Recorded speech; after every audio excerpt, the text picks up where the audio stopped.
This is All India Radio, Power of Listening.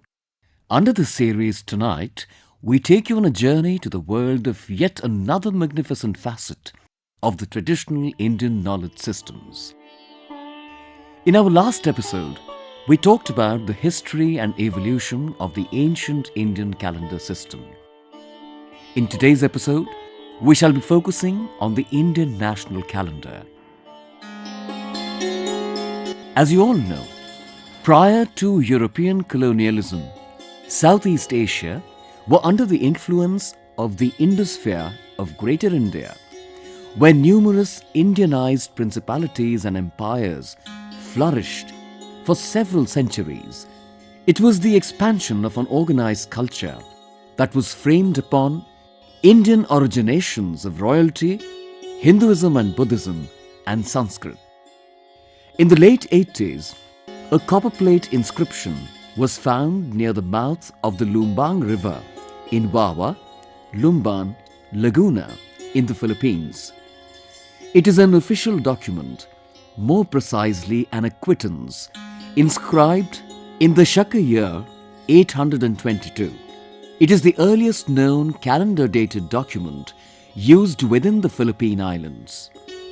In this inscription, it records the date as the year 822 of the Saka era, the month of Vaishakha, and the fourth day of the waning moon, which corresponds to Monday, the 21st of April, 900 in the Julian calendar. The inscription was written in Old Malay using the Kavi script with Sanskrit and Old Javanese influences. Interesting. No doubt, we've influenced the world in many ways from ancient times, isn't it? In today's episode, we'll be talking about the Indian national calendar and its various interesting aspects. The expert is Dr. Srinanda Bapat, Indologist and Sanskrit scholar. Talking to him is Jahnavi Padgaonkar. Stay tuned. Good evening, listeners. In the previous episode, we discussed the history and the various interesting components of the Indian calendar. But as you all might be aware, India also has a national calendar, which is used by the Government of India. Known as the Indian National Calendar, it came into existence on 22nd March 1957. To give us more insights into the interesting history of this calendar, we have with us Dr. Srinanda Bapat, Indologist, Registrar and Curator of the Bhandarkar Oriental Research Institute, Pune. Welcome, Dr. Bapat. Thank you.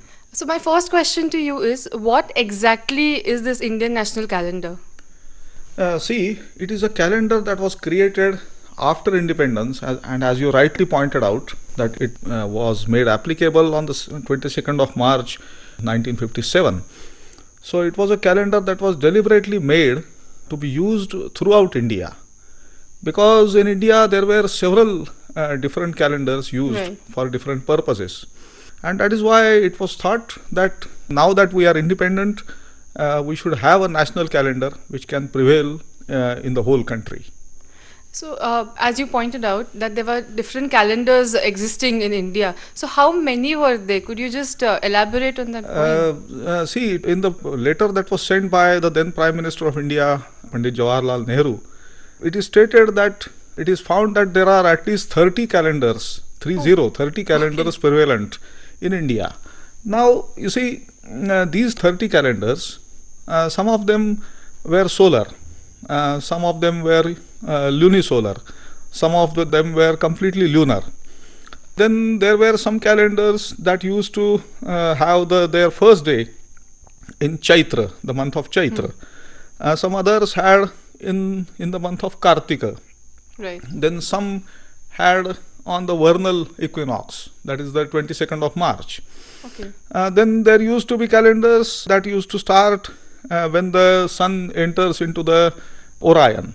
So there were several varieties, and those had come into being because of the various cultural reasons and also reasons of the climate and agricultural needs, etc. So you mentioned about the lunisolar calendar.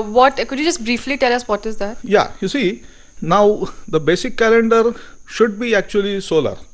And that's what the contention of this new calendar is. That you see, seasons occur because of the sun, and the most important season in India is the rainy season, and that is why we call the year as Varsha, because Right. Varsha is rainy season, Varsha actually. So the point is that the natural calendar should be actually the solar calendar. But for a common man to ascertain the days of the year, and particularly when you don't have any printed calendar on your wall, Right. or you have no other source to see what the date actually is, then there is required something that is easier. And of course, the moon provides it, because the moon has phases. And then it goes from the new moon night, when you actually do not see the moon, and from there till full moon, and again back to new moon. So the moon provides this idea of lunar month very well. And then the 12 lunar months, they are the lunar year precisely. But the problem here is that the solar year is a little larger than 365 days, whereas the lunar year is actually 354 days. So there is a difference of actually 11 days. Right. They have made it good by adding an intercalary month, an Adhika Masa. But then culturally there are different traditions that are prevalent all over India, just like we mentioned some time ago. And you see, there is also a calendar of the Christians, basically, which is a solar calendar. There is a calendar of the Muslims, which is a completely a lunar calendar. And the calendar of the others, like say Hindus, Buddhists, Jains, Sikhs, that is a lunisolar calendar. It is Right. lunar and also solar. So in order to have a kind of symbiosis of these calendars, the need was felt that a national calendar should be established. And in that letter itself, Panditji has stated that changing a calendar is not an easy idea, but a time has come that we should do that. Right. So, I mean, this was clearly a very crucial project. True. So, what steps did the government take for the formation of the calendar? You see, it is a matter of expertise, and so they appointed a committee of experts for creating this calendar. And there were great scholars, luminaries of that time who were appointed on the committee. The chairman of that committee was Professor Meghnad Saha, who was the director of the Institute of Nuclear Physics at Calcutta. Then the other member was Professor Amitacharan Banerjee, who himself was a renowned mathematician and astrophysicist, and he was then the vice chancellor of the Allahabad University. Then there was one Dr. K.L. Daftari, Keshav Lakshman Daftari, who himself was a professor, he was a historian, philosopher. He had actually suggested so many reforms in the religious practices, and he was running an institution named Dharma Nirnay Mandal at Nagpur. What was that? That was for reforms in the religious practices. Okay. Then there was another very towering personality like J.S. Karandikar, J.S. Karandikar, Janardhan Sakharam Karandikar, who was the editor of Daily Kesari after N.C. Kelkar. And he himself was again an astronomer, he was a mathematician himself. Okay. And he has also commented on the Bhagavad Gita. Then there was a reader in mathematics from the Allahabad University named Dr. Gorakh Prasad. Then a very renowned and senior mathematician from Ujjain, and his name is R.V. Vaidya. And lastly, a very famous astrologer and astronomer, N.C. Lahiri, who himself was actually an owner of a Panchang, a calendar, Hindu calendar. And he was the secretary of the committee. So very big names were associated with the committee as the members and the chairman. And this committee was appointed by the Council of Scientific and Industrial Research, that is CSIR, while their resolution dated 13th of August 1952. And actual appointment of that committee took place on the 11th of November 1952. Okay. So, could you take us to the proceedings of the Calendar Reform Committee? Oh yeah, they are very interesting actually. You see, the first meeting of this committee was held in February 1953, and it was at Delhi. Then the second meeting was held on the 8th of March 1954, and the third meeting and the last meeting was held on the 13th of September 1954, and the final report was submitted. So you see, there was so much of economy that they did, because this committee met only thrice, and they actually took only 3 days for finalizing everything.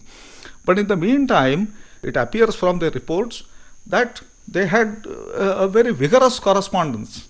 So they used to correspond with each other, and at that time, you see, they used to write letters, or maybe they used to send telegraphs at the most.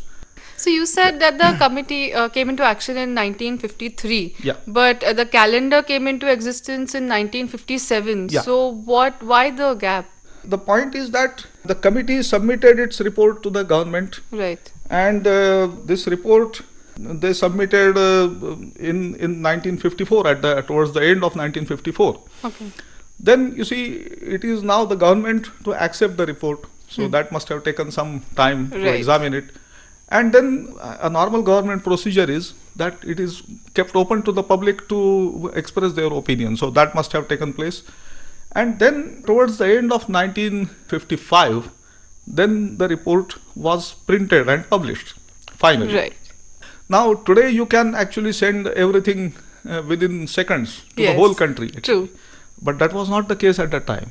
So the government must have made provisions that everybody should come to know of this. So they must have sent actually the memoranda to the state governments, to the governments of the union territories and all. They must have asked for their responses. And finally, the calendar was made applicable on the 22nd of March 1957. Which is not very late actually, right. in those days actually. And why 22nd of March 1957? Because that is a vernal equinox, and the committee held that that should be the first day of Chaitra.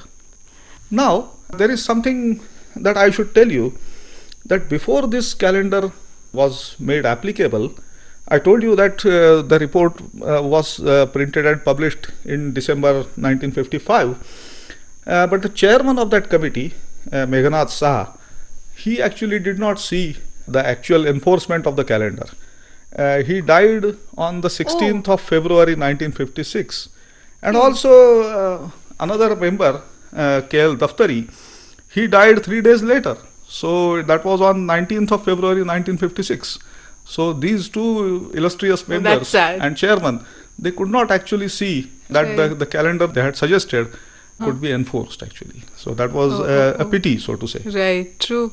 So how is this calendar, the Indian national calendar, related to the previous calendars? Yeah, I'll tell you. See, this committee studied all the calendars. Now their report altogether is about 280 pages. Oh, wow. It's a big report. Right. And they have dealt with everything very meticulously. And then what they recommended is that this calendar should be a solar calendar. Okay. It should begin on the vernal equinox. So the vernal equinox falls on the 22nd of March, as we stated. And the names of the months should be the traditional names only. So Chaitra, Vaishakh, Jyeshtha, Ashad, up to Falgun. Now, since this is a solar calendar, there is no need of any intercalary month. So you don't have to adjust the things with the moon, etc. But the point is that if you have 12 months of equal length, and say if you take the months of 30 days only, then you are going to end up with a year with 360 days. And then there will be a problem what to do of the rest of the 5 days or 6 days if it is a leap year. So what they did is that they gave 31 days for the first 5 months. Only for the first 5 months? Only 5 months. Okay. Just like you see the Gregorian calendar. In the Gregorian calendar you have months of 31 days. Right. And months of 30 days and a smaller month like February, which is 28 or 29 days. So similarly what they did is that in order to distribute it in a clear fashion, they gave 31 days to the months of Chaitra, Vaishakh, Jyeshtha, Ashad and Shravan. And the rest of the months, Bhadrapad, Ashwin, Kartik, Margashirsha, Paush, Magh and Falgun. So these months were left with 30 days. So that becomes 365 days. Now what do we do when it is a leap year? Now you see, the leap year will have 29th of February. And on 29th of February, we'll be having Falgun here. The month of Falgun will be running actually. Right. Then in the year when it is a leap year, Gregorian leap year or common era leap year, they started the next Indian national year on the 21st of March. So Okay. otherwise it was 22nd of March, but the year following the year with leap year. Now say for instance, we shall be having a leap year in 2024. So in 2025 common era, you will have a national calendar year which will start on the 21st of March instead of 22nd of March. Okay. So that Right. adds to it Uh-huh. another day and it becomes very easy. So that's the idea. Now they also adopted the Shaka era. And Right. so the Shaka year is matched with the national year. So now we are in actually 1943 Shaka year. Oh. So the year that was adopted for this calendar is that Shaka year. So we are in 1943 Shaka year. We are also 1943 in the national calendar. That's interesting. But there were many eras prevalent, like the Vikram era. But why did they take the Shaka era in particular? Yeah, true. What you said is very true. It is not just Vikrama era and Shaka era. There are many other eras too. For instance, there is Kali Yugabda, which is 3101 years older than the Christian era actually. Okay. Now that could have been adopted. Then they would have said with a pride that we are a very old Right. civilization or culture. There was a suggestion like that the Kali Yugabda should be adopted. But then the Kali Yugabda was not that prevalent in the society. So the society at large would find it difficult to use the Kali Yugabda. Same was the case about the Vikram era. That the Vikram era is more prevalent in North India and it is not really known in South India. Okay. There is another problem with the Vikram era. In some areas or in some communities, the Vikram era starts in Chaitra. But in some areas, and particularly in the merchant class, the Vikram era starts in Kartika. Oh, why So, is that? because you see, they actually worship the Lakshmi on Lakshmi Pujana, Right. and then the next day they open their new Bahi Khata. So that is the beginning of the year actually Okay. for the merchants. Okay. And so the mercantile year, it begins in Kartika, which actually does not match with what these people were trying to propose. Right. Because they wanted to start the year on the vernal equinox. Now the Shaka year, Shaka era is actually prevalent in South India and it's also known in the North India. It is not that the northerners don't know it, because that was founded by the Shakas. It was prevalent in Gujarat, in parts of Rajasthan, Madhya Pradesh and whole of South India. So they proposed that the Shaka year should be adopted. Now another very important step that they took is that they defined the seasons. Now defining seasons is a very difficult thing. Today we find that the rains have become very irregular, Right. and also then winter is irregular, summer is irregular. But that is not something that is completely unnatural. The seasons are actually moving from time to time. And you see, I came across a copper plate inscription of Vakataka ruler Pravarsena II. And it was Shravana that he mentions. So it was Shravana Shuddha Panchami. But that actually fell in July. Now today, Shravana Shuddha Panchami, that is Naga Panchami, it will never fall in July actually. Right, It right. normally comes in August. But at that time, that was the case because the months are shifting actually, the seasons are shifting. And these people wanted a universal calendar, so to say. And that is why they stated that the seasons should be actually calibrated in such a manner that they will be real. I'll tell you, what we do today is in our lunar or lunisolar calendar, we take Chaitra and Vaishak as Vasanta. Now, sometimes it happens that when Chaitra Shuddha Pratipada, it comes in the second week of April. Just like last year, it came on the 13th of April. And then Actually, Vaishakh would start in May, and that is Grishma. It is not Vasanta at all, you see. It is not spring at all. It is summer, hot summer. So it is unrealistic. And similarly, the next season also shifts. Then Grishma comes in June and July, and Varsha in August and September. So it is completely unrealistic. Now, for instance, if you see the calendar, the Vasanta Panchami falls in February most of the times. And that is the real actually date when it should be. But we have Vasanta Panchami in February and we start Vasanta in March or April. So that is completely unrealistic. So these people calibrated these seasons and they took the seasons 1 month back. So for them, Grishma would be Vaishakha and Jeshtha. And their Grishma used to begin on the 22nd of April, which is the real Grishma season actually. So April and May would be actually Grishma. Then June and July would be Varsha and so on, like yeah. that. Okay. So Grishma would be Vaishakha and Jeshtha. Varsha would be Ashadha and Shravan. Sharad would be Bhadrapad and Ashwin. Then Hemanta would be Kartika and Margashirsha. And mind you, this month of Kartika is actually given as Agrahayana in that calendar because that is the name of that nakshatra, of that constellation. And you find the announcement that takes place on the All India Radio with the name Agrahayana. Only next month you will find that.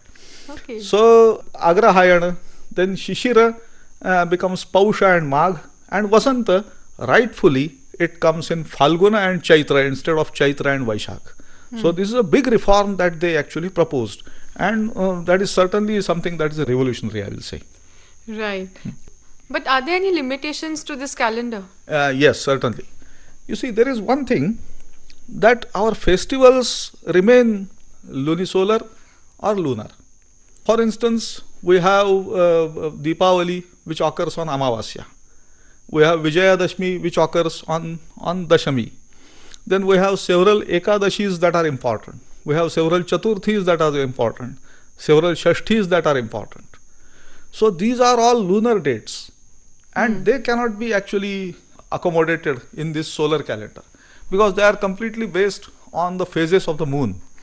So if you say that you take the 15th day of Ashwina, solar Ashwina, as Deepavali, no problem actually. If you say that, then that will occur on any tithi actually, which will not be an Amavasya, and people will not like to celebrate it on that day. Then if something like a Buddha Purnima, so if you take the 15th day of Vaishakha as Buddha Purnima, but the moon will not be there actually. So Right. people will not be able to enjoy that festival. So for the purpose of festivals, actually the committee has suggested that the traditional Indian calendar should be followed. And this Indian national calendar be kept limited to only official business. So that is the Okay. limitation. That is limited to only official business and not to cultural activities. Is that the reason why we have the Gregorian calendar and the regional calendars widely in True, use? true, true. Okay, that's interesting. And you see, India being a liberal and democratic country, we do not want to do things forcefully. Like for instance, Japan, they completely changed their original traditional calendar and they adjusted their festivals to the common year or the Christian year. So in Japan, the New Year Day, the traditional New Year Day is also 1st of January. And all their festivals have been adjusted to the Gregorian calendar. But we do not want to do this forcefully. We are a democratic country, and that is why maybe with some slow procedure, this may occur in future. Could you tell us something about the further course of this calendar? Yes, certainly. This is very important actually. Actually, the committee was very ambitious, and the arrangement of the calendar is also very ambitious. They have proposed a universal solar calendar which can be made applicable to the whole world. Oh, that's interesting. Yeah, and they have added actually 1 or 2 days to some solar months, and then that calendar becomes useful all over the world. And they have also taken the care that every 4th month will actually begin with a Monday. So if January begins with a Monday, then April will also begin with a Monday, then August will begin with a Monday, and things like that. How did they calculate that? They did that by adjusting the length of the month. After all, it is the length of the month which you have to adjust. So they did it, and they have proposed that the government of India and the world at large should have do an effort to make it applicable Globally. across the world. Wow, Yeah. that's interesting. So when did they propose this? In their report only. Okay, It is okay. there in their report. That's interesting. Thank you so much, Dr. Bapat, for these wonderful insights on the Indian national calendar. We are sure that next time any mention of the Indian national calendar would remind our listeners of this fascinating information. Many thanks. That was a great opportunity for me too. Thank you very much.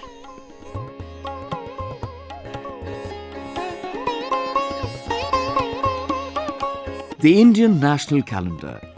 You heard the 11th episode of our all-new series on traditional Indian knowledge systems, Power of Listening. We hope you enjoyed it. The expert on the show was Dr. Srinanda Bapat, Indologist and Sanskrit scholar.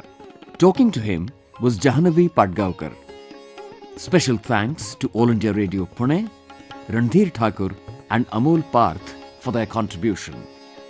The series has been conceptualized by Shashi Shekhar Vempati, CEO Prasar Bharati, and produced by Neelima Patwardhan and Vinod Kumar. For the next episode, be there on the 17th of December, same time, same frequencies. Bye for now.